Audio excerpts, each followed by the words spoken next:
ఈ తెలంగాణ మొత్తంలో ఒక మోతవారి ఎమ్మెల్యే ఉన్నాడు. మోతవారి అంటే మామూలు మోతవారి కాదు.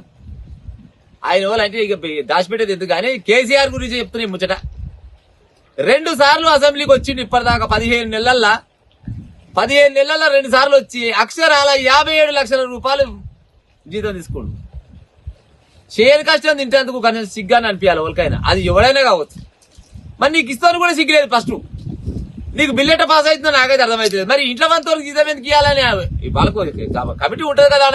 ఇప్పుడు ఎమ్మెల్యేలకు కానీ లేకపోతే వీళ్ళందరూ జీతాలు ఇస్తప్పుడు మరి ఎవరో వచ్చిరు ఏం కాదా ఈయన వచ్చి ఈయన రాలే ఆప్షన్ ప్రకారంగా ప్రజెంట్ ఆప్షన్ అది చూసుకోరా. అది ఏమంటారు అది కుక్కులు ఉన్నట్టుంది ఆడ పాడై.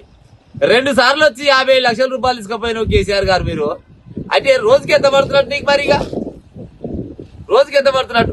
అట్ట కూడా 3 లక్షల జీతం కాకుండా మళ్ళీ నెలకు 80,000 రూపాయలు చిల్లర అయినా టీఏలని డీఏలని ఈయన మోదవారి మీటింగ్ లో పోతున్నా లేకపోతే కార్ డీజిల్ కానీ దానికని దీనికని దగ్గుకు దమ్ము కానీ దానికో 80,000 రూపాయలు అట్ట ఎక్స్ట్రా. మొత్తం కలిసి 57 లక్షల రూపాయల జీతం తీసుకున్నామంటే 2 సార్లు అడిగి పెట్టినందుక ఏమన్నా జనాల సొమ్ము తింటేందుకు సిగ్గు అనిపించాలి జరనన్న. అది ఎవరైనా కానీ చిన్నోళ్ళైనా పెద్దోళ్ళైనా. ఇప్పుడు ఒక గవర్నమెంట్ టీచర్ ఉంటాడు, అబద్ధం చేతి చెప్పను, ఒక గవర్నమెంట్ టీచర్ కు వరుసగా 9 రోజులు లీవ్ పెట్టి 10వ నాడు కూడా పోకుంటే ఆయన జీతం కట్ అవుతుంది. అయితా కాదా? మరి వేరే డిపార్ట్మెంట్లో ఎట్టుందో నాకు తెలియదు కానీ ఏ డిపార్ట్మెంట్ ఉన్నా కానీ కనీసం పర్మిషన్ పెట్టిపోతారు. లేకపోతే ఆరోగ్యం బాగాలేదు, లేకపోతే నాకు దొమ్మ రోగం వచ్చింది, లేకపోతే పెద్ద రోగం వచ్చింది, ఇంట్లో వంతున్నా అంటే అదో లెక్క. నీకు ఏం పుట్టిందని వస్తలేవో మాకైతే అర్థమైతలేదు. చూస్తానికి మనిషి బాగానే ఉన్నావు. ముఖ్యమంత్రి పదవి ఉన్నప్పుడు పడే అప్పుడప్పుడు బక్కపక్క ఉంటే కానీ ఇప్పుడు బాగానే అయితే పే చేసినావు కానీ మరి ఎందుకు వస్తలేవు?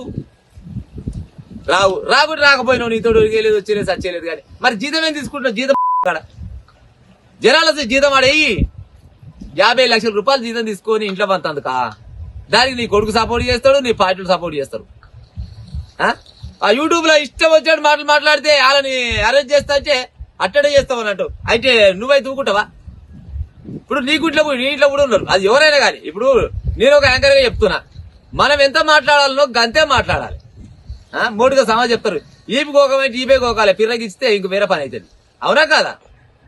యాంకర్ అయినంత మాత్రాన వాళ్ళకి లేని ముచ్చాడ ఏది ముఖం ముందు మైకి పెట్టి ఇగానంటే పాపం ఆ ముసలిది తెలిసి తెలవక లేకపోతే కొంతమంది పెద్ద మనుషులు ఏముంది అడగీడంగా అడ్డగోలుగా మాట్లాడుతుంటే మరి రేపటి నాడు ముందుగా ఏమంటారు కదా పోలీసులు కానీ లేకపోతే రాజకీయ నాయకులు కానీ తీసుకుపోయి లోపడేస్తారని తెలియదా?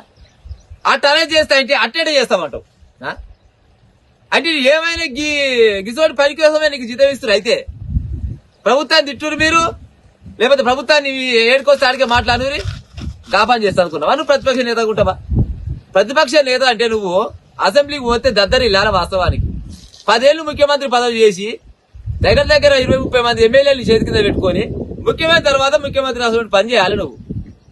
అది పక్కకు పెట్టి ఎంతసేపటికి ఎత్తిపోతల పథకం పామోదలు పెట్టుకుంటా కలిసికడ ఎక్కువ కాగానే ఏదైనా ప్రెస్ మీట్ పెడతావు, కలిసికడ ఎక్కువ కాగానే ఏమైనా మాట్లాడతావు. వాళ్ళు అట్టే అంటారు, అన్నోళ్ళంతా అలా చేస్తారంటే మరి ఇష్టం వచ్చినట్టు ఎవరైనా కావచ్చు. అది ఇప్పుడు మేమైనా మా ఛానల్ అయినా ఇంకో ఛానల్ అయినా కానీ అనే అంత అంటే ఎవరికైనా బాగుంటది.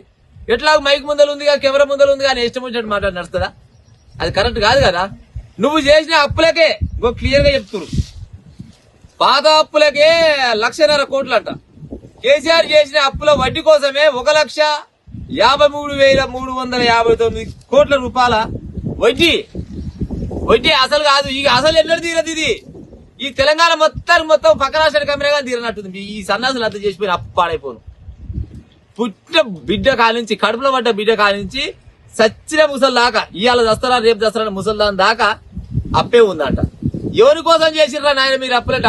అభివృద్ధి లేదు, నా లొట్టపీసు లేదు. మీ అభివృద్ధి, మీ రాజకీయ నాయకుల అభివృద్ధి కోసమే జనాల సొమ్ముని నెత్తల చేయిపెట్టి తిని మీకు రోగాల నుండి సస్తలేరు, పాడైపోను.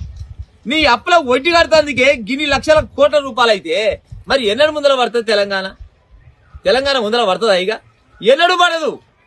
ఎంతసేపటికి మీరు ఆడ తెచ్చిన అప్పులకు అప్పు వడ్డీ కడతానికి సరిపోతే అదే తలకాయ సన్నం పలాది దొడ్డ అయినట్టు సంగతి మీది.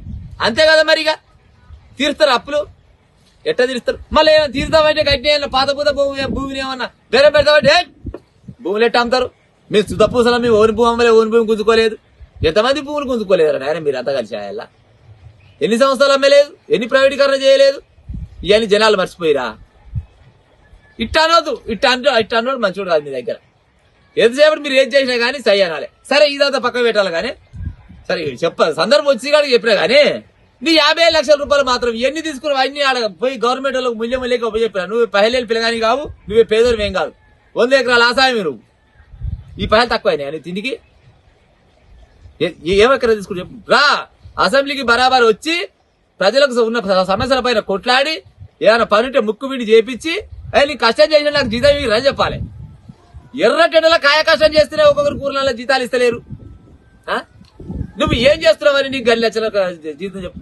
2 సార్లు వచ్చిపోతే 50 లక్షలు తీసుకుపోతావు. సిగ్గు శరం లజ్జ అనిపించాలి కదా సార్? అనిపించాలని అనిపించొద్దా?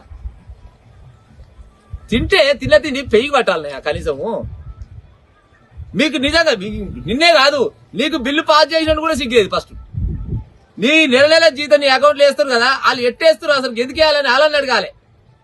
మరి లేకపోతే ఈ లోపలంగా నువ్వు మాజీ ఎమ్మెల్యే, నేను ప్రస్తుత ఎమ్మెల్యే, నువ్వు మాజీ ముఖ్యమంత్రి, ప్రస్తుత ముఖ్యమంత్రి అని మీ దగ్గర ఏమైనా అండర్స్టాండింగ్ ఉందా కొంతమందికి? అటగిట్టుంటే మరి మీరు జనాల సొమ్మైనా తినేది నీ సొమ్ము తింటున్నాయంటే అంతేలే. మందివే నెత్తులు, మందివే కత్తులు, కొరుకుతా పడనే కొరుకుతారు ఏమి. అది కరెక్ట్ అయిన పద్ధతి అయితే కాదు. ఇది జనాలు అనుకునే ముచ్చట. మా ఛానళ్ళకి అసలు లేదు ముచ్చట ఇదంతా. ఎందుకంటే జనాలు అనుకునే ముచ్చట మేము చెప్తాం. 50 లక్షల రూపాయల జీతం నువ్వు తీసుకుంటావంటే నిజంగా కూడా నువ్వు ఏమంటారు శివు నెత్తురు ఉన్నావు అయితే అసలు జనాల సొమ్ము. అది ఏ ఒక్క రాయగా నాయకుడి సొమ్ము కాదు, జనాల సొమ్ము తీసుకొచ్చి అడిగి లేదు. నువ్వు 50 లక్షల రూపాయలు నీగా చెందాలంటే వచ్చి పని చెయ్యి. జనాల సమస్యల మీద కొట్లాడు. ఎన్నో రకాల సమస్యలు ఉన్నాయి ఇప్పుడు, వాటి పైన కొట్లాడు. అంతేగాని ఇంట్లో వండుకొని జీతం తీసుకుంటే మాత్రం నీ అంత పాపాత్ కూడా లేడు. ఇక ఉంటా.